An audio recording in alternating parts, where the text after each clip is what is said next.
Здраво, добродојавте на подкастот на Институтот за демократија, наречен Избори 2024 партиски заложби за борба против корупција.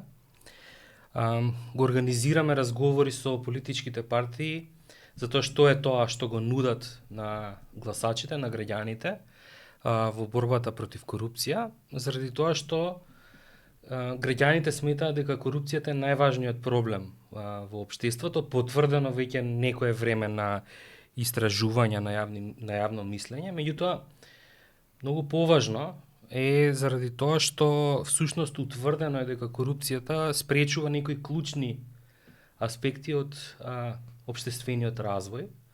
Прво, корупцијата го спречува демократскиот развој, намалувајќи ја довербата кон институциите, зголемувајќи ја поларизацијата во општеството. Секако таа, бидејќи е поврзана со богатење, го намалува или го спречува економскиот развој на општеството.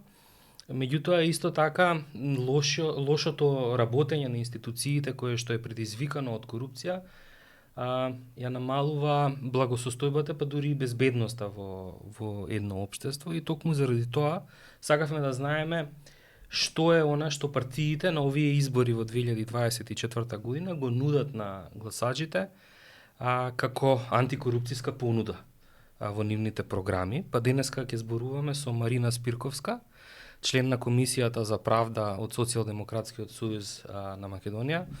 Добре дојде, Марина. Добре најдов. Како се чувствуваш во студиото? Пријатно. Пријатно. Добро, дали може за почеток чисто да ни кажеш накратко што е она што Социјалдемократскиот сојуз на овие избори го нуди на граѓаните во борбата против корупција? Социјалдемократскиот сојуз во програмата која што ја предлага на гласачите за изборите за пратеници 2024 во новиот 4-годишен мандат предлага бескомпромисна борба против криминалот и корупцијата, судирот на интереси и секакво влијание врз носителите на јавни функции. Јасно ни е дека демократијата се заснова врз владење на правото, правната држава и независност на институциите. Пред се независност на судската власт, која што судска власт е една од трите власти, таа е посебна, засебна власт, не е дел од извршната власт и со сите сили треба да се бориме за истата тотално да ја издвоиме од извршната власт и по можност да ја издвоиме и од секаков судир на интерес со стопанството. Значи, во борбата против корупција веќе се постигнати големи резултати. Тоа го докажува и исполнувањето на критериумите кои што ги предвиде ГРЕКО во борбата против корупција. Од препораките на ГРЕКО се исполнети 14 од 19, со тоа што од останатите 5-4 се делумно исполнети, неисполнета е само онаа која што предпоставува изземање на председателот, изземање на министерот за правда како член на судскиот совет, која што мерка во програмата ја предвидуваме.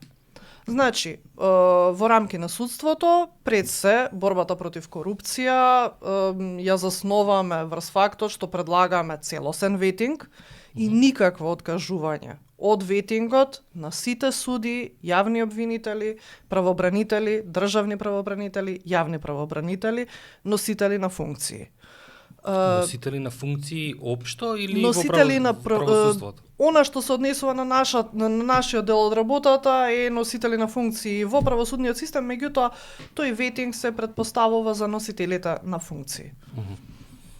И борбата против корупција се однесува на сите носители на јавни функции. Јасно. Може ли накратко само да ни објасниш во однос на ветингот, што спречуваше досега да се направи, што е она што е планот и како тоа би се извело всушност во малку повеќе детали?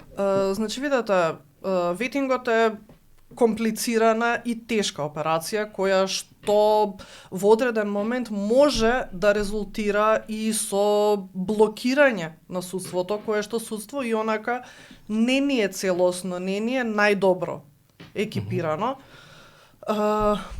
За тој ветинг потребна е и поддршка од собранието, за да може да се започне таа постапка, потребни се и законски измени.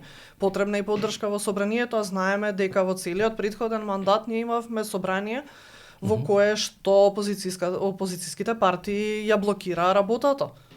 Така што тој ветинг и не можеше фактички Може да ли се извади. на граѓаните накратко да им објасниш што всушност во пракса значи ветинг, како тоа би се извел? Предлагаме ветингот да не го работи само она што досега е законско решение. Законско решение е дека проверката на имотот, всушност ветинг е проверка на имот, начин на стекнување на имот на носителите на јавните функции. Во случајов проверка на имот, начин на стекнување на имот на носителите на функции во рамки на правосудството. Согласно сегашните законски решенија, проверката на имот ја прави Комисијата за заштита и спречување на корупција, ја прави Управа за финансиско разузнавање, дел вклучена е Управа за јавни приходи, дел е вклучено МВР. Она што го предлагаме е системско решавање, односно вклучување на сите овие носители на борбата со криминал и корупција во едно системско тело кое што меѓусебно ќе соработува и ќе може полесно да се изврши оваа проверка. Најблиску до нас ветингот се случи во Албанија. Таму имаше застој значаен во работата на правосудството. Кој е планот да се намалат ефектите на ветингот по однос на намалување на ефикасноста на судството во одреден период што следи откако ќе се започне ветингот? Значи, да кажеме дека може да се направи целосен ветинг во одреден момент, да се прекине работата на судството и да се направи рез целосен и да се почне ветинг, тоа е малку и неодговорно. Со оглед на фактот што судството ќе застане, граѓаните ќе водат постапки до недоглед, ќе се соочиме и со недостиг на суди. Затоа потребно е функционирање безпрекорно на Академијата за суди и јавни обвинители, која што ќе ствара кадар, кој што кадар ќе биде со интегритет, ќе се подобри работата на судскиот совет, кој што судски совет планираме да го реформираме целосно, така ќе имаме континуиран избор на нови суди и проверка на интегритетот и постапувањето, затоа што доколку ние само ја провериме имотната состојба на судиите, па не сме направиле многу што. Треба да се провери и работењето на судиите. Затоа што можеби ќе се најде и тука затајување. На кој начин ќе се проверува интегритетот на судиите? Досега тоа што судскиот совет го направи беше едно оценување на судиите, нели она квалитативна оценка. Министерството за правда пред неколку години ја донесе заедно со судскиот совет таа методологија за оценување. Што мислите, што е тоа што не достига и што е она што како би се искористило оценувањето во пракса на судиите? Каков потфат е тоа? Оценувањето на судиите е широк потфат кој што треба да се спроведе во сите судови на територија на државата и треба да се спроведе оценување на секој еден судија. Меѓутоа, оценувањето на судиите се прави поединечно по судија. Типот на работата на судијата, начинот на постапување на судијата во споровите, водењето на споровите, сето тоа е засебно за секој судија. така што судскиот совет треба да има во предвид дека работата во еден или друг судски оддел не е еднаква. Треба да се има посебно внимание на бројот на предмети кои што се доделуваат по судија, на типот на работата на судијата, на искуството на судијата, на судењето, колку предмети од апелациониот суд му биле вратени на повторно разгледување, по кои основи биле вратени и сето тоа. Досега, ако бидејќи зборуваме за ветингот, едната страна која што ја спомена беше проверката на имотот на судиите, која што би ја правеле ДКСК со помош на останатите институции од кои што може ДКСК да побара проверка, а од друга страна интегритетот во постапувањето на судиите. И сега прашањето се поставува што е она што на кој начин ќе планирате да го направите судскиот совет подобар во постапувањето по оценување, бидејќи се види дека судскиот совет не е подготвен на фер начин да ги оценува судиите. 2023 година беше навистина лоша година за правосудството. Не е веројатно само 23-та, има многу лоши години понатаму, меѓутоа на телевизија ја гледавме практично целата контроверза. Што е она на кој начин ќе се реформира судскиот совет според вас? Значи, потребно е да се реформира судскиот совет во целост. Што би се рекло, промена на законско решение за судскиот совет. Во судскиот совет, за да се ослободи од влијание на извршната власт, ќе треба и онаа последна препорака од Греко која што треба да се исполни и од составот на судски совет да се тргне министерот за правда, за да немаме влијание на извршната власт. Добро, ама министерот за правда веќе некое време не учествува во работата, меѓутоа е член и тоа може да се свати секако. Со тоа што ќе се направи промена во цензусот за избор на судиите кои што на судиите членови на судскиот совет, кои што се дел од судиите. Да се направи точно дефинирање на категорија истакнат правник за членовите на судскиот совет кои што ги бира собранието и кои што ги предлага председателот на државата. Имате идеи како би се дефинирало истакнат правник? Да биде фер, да не биде правник од некоја институција, само истакнат правник?